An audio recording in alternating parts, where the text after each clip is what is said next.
I'm not a writer. Okay.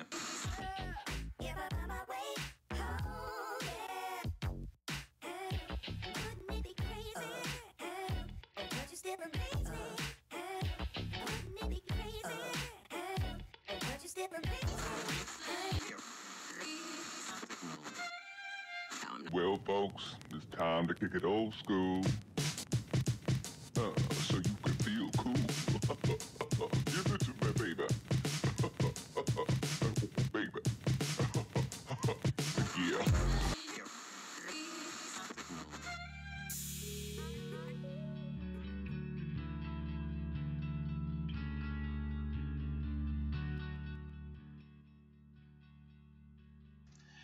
Hello, everyone, and welcome to Bhima Talk, a podcast about life and everything that makes it our universe. So, first of all, who am I? My name is Bhima, and I'm a 37-year-old retired yogi. What does that mean? I'm a yoga teacher living off e-commerce and stock trading. All in the meantime, I'm taking care of my wife and living life. This is my story.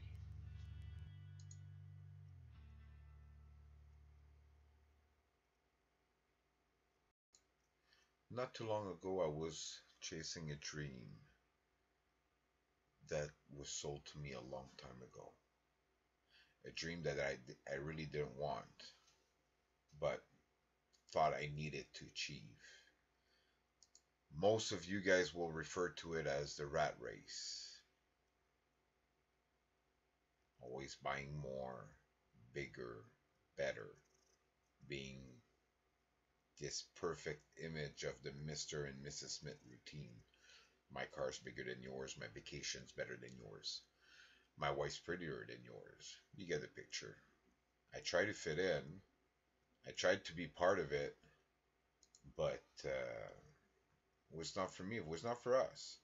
We had businesses. We tried to work the, 9 to 5 gig. Well, actually, us was more from 9 to 9, and then 24 hours a day, and then all the time. It was crazy. My wife was working for the government. I had a grooming salon, and it was pretty crazy. We tried. We had the big house, the pool, the acreage, the garage, the car, collection car, the vacation. But even though we had everything we could ask for, well, we weren't happier for it. And then one day everything came crashing. And I found my wife on the floor screaming. Now there's something that you need to understand. My wife is suffering from a degenerative disease called spondylitis ankylosis with an underlying condition of fibromyalgia. In other words, she has, for the past 20 years, or since she's been, 20 years old, suffering from an arthritis on steroid. But her doctor had attributed her condition to work and road injury and would ease the pain with opiate, codeine, Tylenol, freeze, stuff like that, and some anti-inflammatories and such. And then for 16 years, she fought to keep a strong face, work every day till an early morning, and then everything changed. Through a long process of tests and doctors and appointment, and after some time, because although I'm telling you this, then we didn't have the diagnosis. But once we did, the headline read as such: "You had your better years, but with this kind of condition, there's nothing we can do other than make her comfortable as possible, and it will only be downhill from here." So what were we going to do? We had to figure out what was going to be next.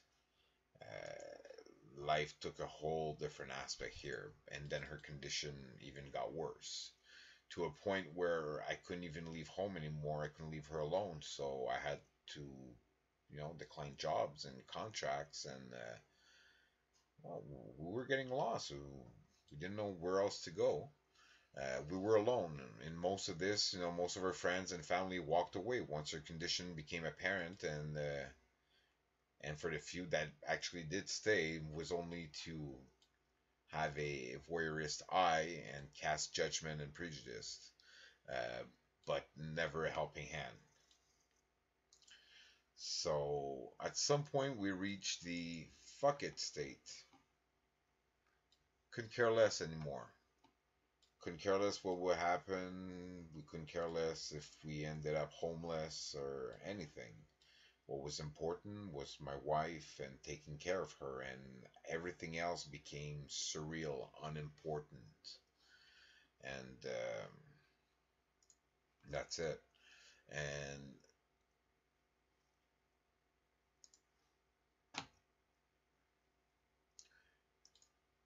then we relinquish the outcome of the universe, and we relinquish our life to the outcome of the grace of the universe and its infinite wisdom. We learn how to detach ourselves from the materialistic world slowly. Everything we had acquired was vanishing anyways. We had to sell most of our stuff to put food on the table and fuel in the furnace to stay warm. But we couldn't complain. I mean, even if life got hard, every time we needed something, it showed up, it manifested itself. So there was something. Then one day, my wife said to me, I want to live. I will not wait until I'm old and paralyzed, which she was already. But we're not going to tell her that. The paralyzed part, not the old. She's not old. So we started to search for answers and we found yoga. And after a few months, my wife gained some mobility, and then weeks later, she wanted to go out. She wanted to go and see people. And I would say this is where our story starts. Our journey to transition a transition from the rat race to the financial freedom that we are now experiencing. How we managed to retire at 37 years old in a bus, traveling the world, living our life. We met shamans, gurus, priests, sage women, and so much more to come.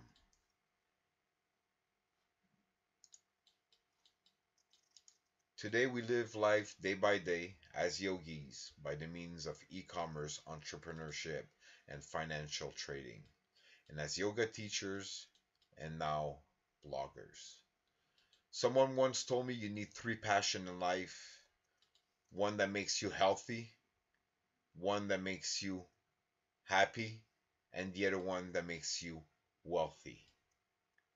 Well, I'm here to share with you my experience, how I have come to reach a certain level of freedom. In our next segment, we will be talking about the psychology of programming your mind. And the subject will be It is okay to be you. But before that, let's take a look at this shout out, a band I discovered a few years ago called Anna RF.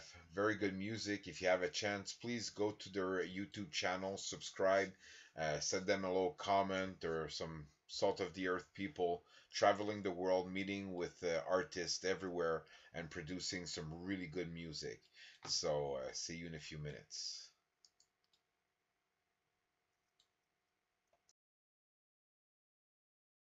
I'm on the way to you. I'm on the way to you. I'm on the way to you with the map that you drew. I'm on the way to you. I'm on the way to you. I'm on the way to you with the map that you drew.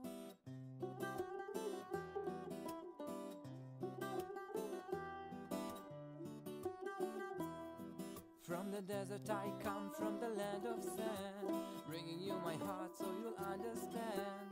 Everything I want is you to be my friend, and I'm on my way to you.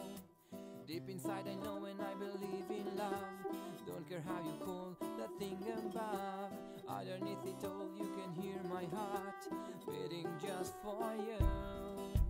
I'm on the way to you. I'm on the way to you. I'm on the way to you with a map that you drew. I'm on the way to you. I'm on the way to you. I'm on the way to you with a map that you drew.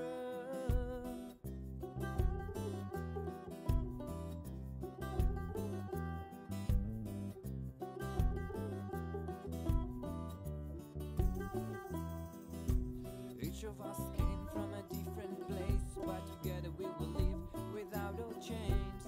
Every night I dream and I see your face, and it always lights my way.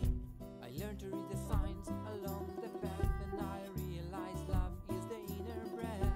No matter what would come, you should always laugh, and life will smile to you.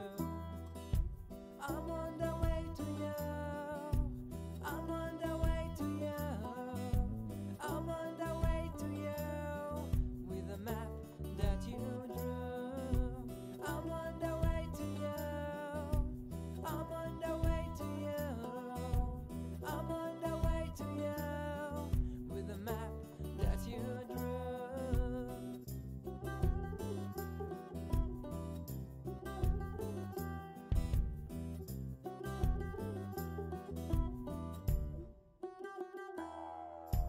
I'm on the way to you. I'm on the way to you. I'm on the way to you.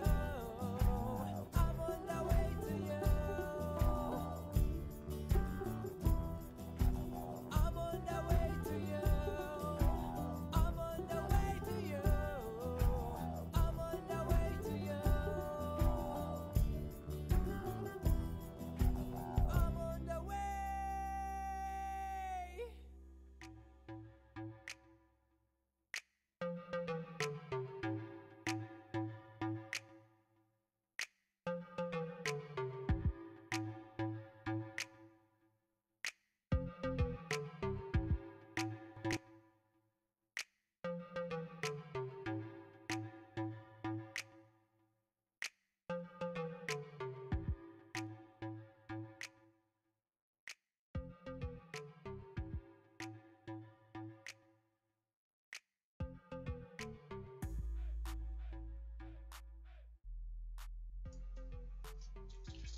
Hey everyone, welcome back to Bhima Talk, and right now we'll talk about mind programming and how our thoughts shape our reality. First of all, why did I choose this particular subject on my first podcast roster? Well, the answer is simple. If I would like to leave one legacy in this world, it would be this. It is okay to be you. One of the most common dream killer I have come across is fear of failure, of what I would refer to as fear of fear. In other words, we live in the life we live today. We have reached a level of perfection designed to handicap anyone with a dream, where failure is not an option and success is measured by our wealth.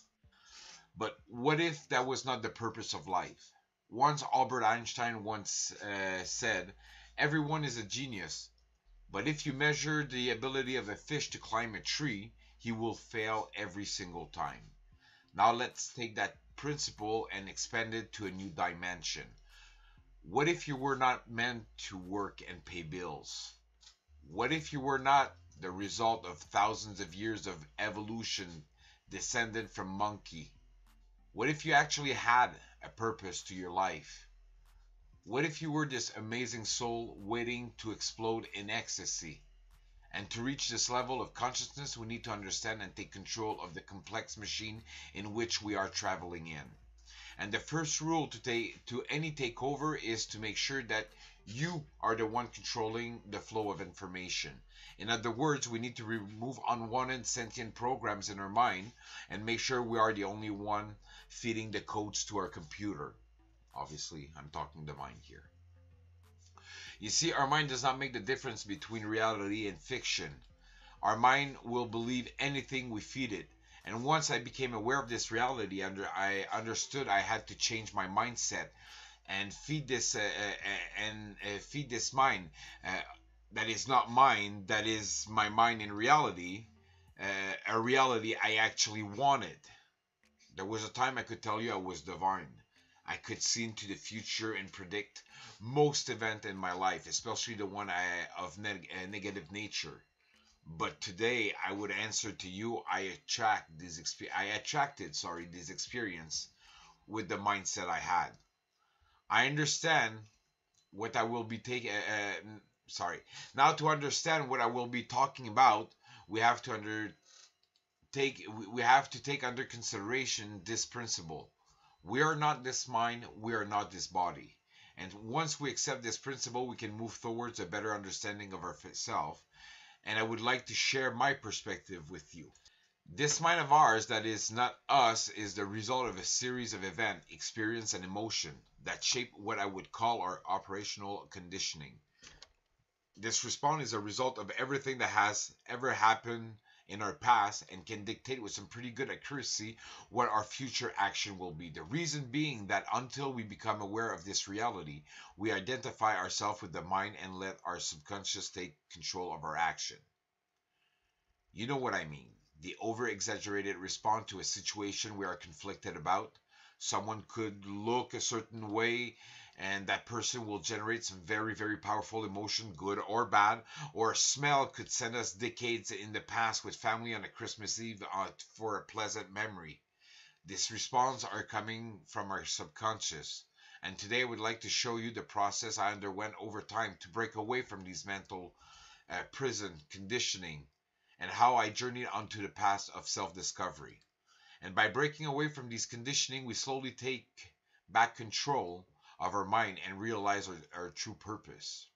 Anyways, this may seem a little complicated and far-fetched, and no worries, we will revisit the subject over time. But for one thing, I want you to remember, it is okay to be you. You have one true purpose to this life, and it is to understand you. And the only standard you should ever consider is yourself. Let me ask you this. Do you truly believe yourself to be fulfilled with a 9 to 5 gig, or do you think there is more to life? Please leave your answer in the comments below. I will tell you a story to complement what I'm trying to tell you here today. In my process of self-discovery, one day I ended up in an ashram in Valmorin, Quebec. And there's this yogi named Radha. She's an 84-year-old yoga teacher. And one afternoon, she's doing a spiritual talk on, everything that engulf life, a bit like what we're talking about today, but with more of a spiritual spin to it. And during one of the segment or section of her talk, there's this gentleman full of pretension that looks at her and says, "You, Radha, other than being a yoga teacher, what's your true purpose to life?" And without missing a beat, Radha looked at this gentleman and she says, "For me, it's to make mistake."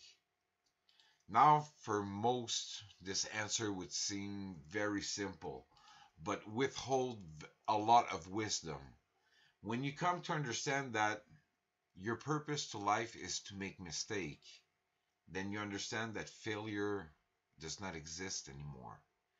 There is no set point where you need to reach.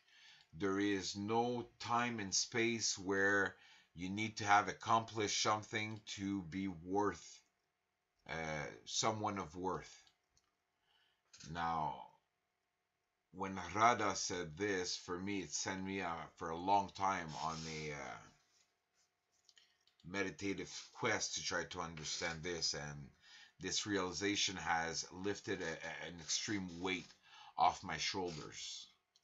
So, in other words, maybe don't take life too seriously because we won't get out of it alive anyways. And so that's it. So in this series, this is my story about Radha, and in this series of deprogramming, we will learn how to take charge of our mind and how to accept who we are, because at the end of the day, you are the one spending the most time with yourself, and you need to enjoy that time because nobody else will, right? And I will leave you with this reflection as well. I have a friend of mine that always says, the last thing I want to do in life is work, but now I got to get a job. So please explain to me in your words, in the comment below, your perspective of what this is operational conditioning. And in the meantime, I would like to do another shout out to another band that I've discovered not too long ago. So let's take a second here and listen to Adele and Zalem. Go on their Facebook and YouTube page. Drop them a comment, a like. There's those are some really good French artists, and please enjoy.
Hey everyone, welcome back to Bhima Talks about money, and today we'll give you an introduction of what this portion of the show will be about.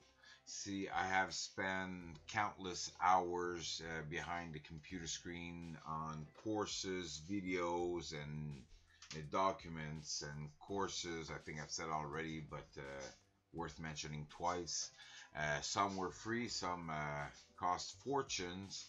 I've sat with some trading gurus. I've uh, tried to learn as much as possible to, well, get to the point I am today where I can say I'm making a living online. And the reason why I want to share this with you is I think, and I truly, honestly believe, the way of the future is the entrepreneurship that will be rising from the online market, because eventually, what I believe that will happen, the people will let go of the big corporation and will turn back to the quality of workmanship behind a product from a master trade with someone of a passion. And what I'm saying by this is chairs will be made by people that have a passion for making chair, as well as car will be made by people with a passion of making cars, not making a profit solely on your back regardless of the outcome. You know what I mean? I mean, today we've got program deficiency, program obsolete, where they know exactly when something's gonna break.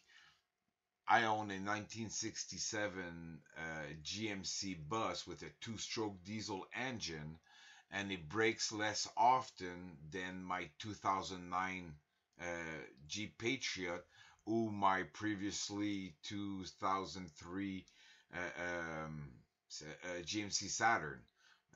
Bottom line is, back then they made products to last, and today they make product to fail. So we buy and consume.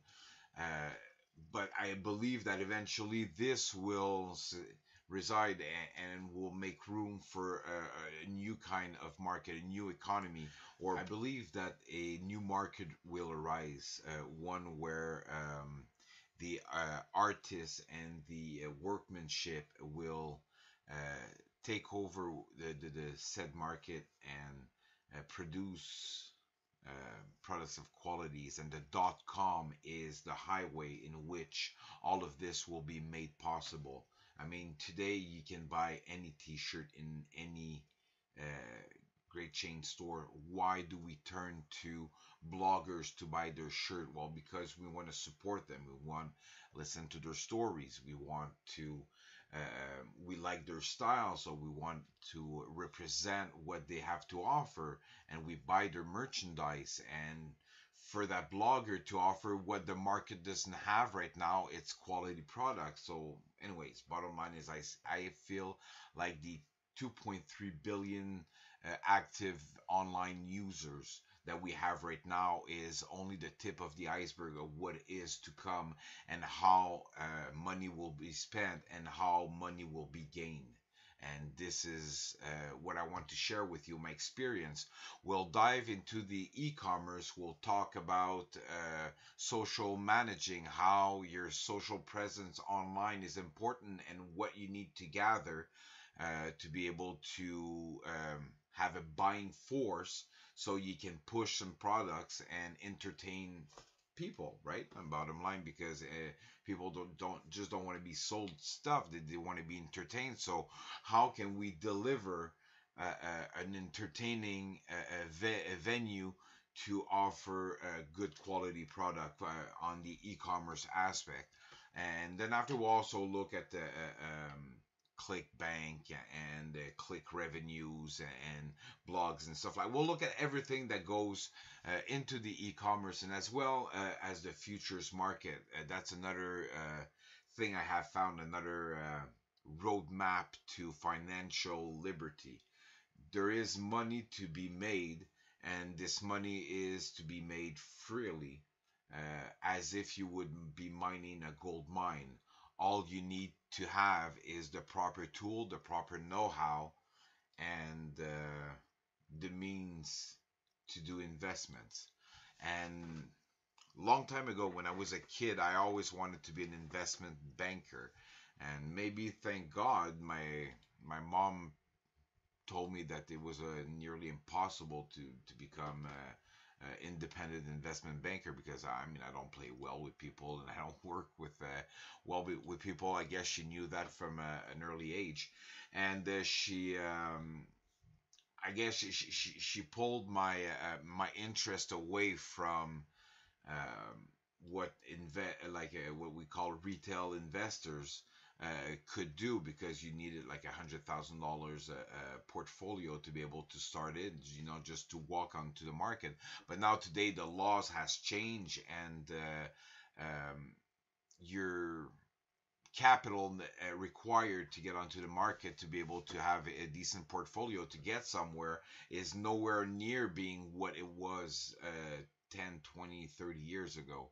So today we have the opportunity with, like a few $1,000s to be able to start off with a trading account and built up a business, because that's what it is. And you can have employees and trucks and warehouse and inventories and stuff like that, or you can have money, and you send your monies as a little worker to go work for you, and they'll do exactly what you tell them to do.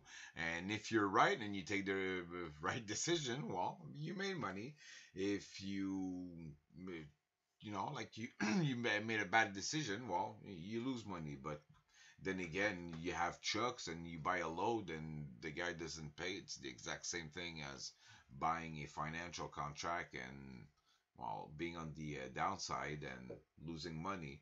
You just need to cut your loss when needed. Anyways, I know this can sound cryptic, but we will dive into it. We will get into some examples. Also, during the week, from time to time, I will be dropping some how-to videos, like how to start up your website, how to start up a blog, how to set up your e-commerce, how to generate traffic to your website. Again, it's not going to be like a course that you'll follow. It's just my experience, how I went about it, and what worked for me and what didn't. So maybe for you it's something completely different. But then again, in your comment, drop me your line. I encourage you guys, other bloggers, to share how you make money online. I want to learn your tricks and ideas, and until then, everyone, take care. We'll see you next week. In the meantime, if you watch this video and you liked it, please like, comment, subscribe, click on the little bell so you can be notified every time I upload a new video. And also, please let me know what kind of topics you would like to discuss. What do we dive in? What rabbit hole do we go down into? Your opinion is important to me, and please drop me a line in the comment. Until then, you guys take care. See you next week. Hare Om.